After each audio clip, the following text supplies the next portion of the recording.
This one is so delicious. Everyone had second plates. Season 2 pounds of hamburger meat however you'd like. We like to use Worcestershire sauce, minced garlic, salt, pepper, parsley, ranch dressing mix. I'm cooking for a lot of people, so I'm using a really large cast iron and 2 pounds of hamburger meat.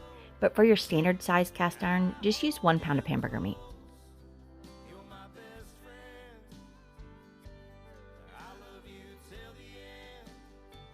Saute your mushrooms with your bacon and then drain the excess grease, and we're going to use the same cast iron.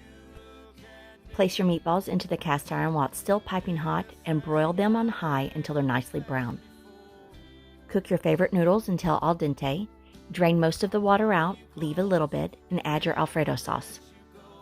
Add your bacon mixture and spinach and some Parmesan cheese.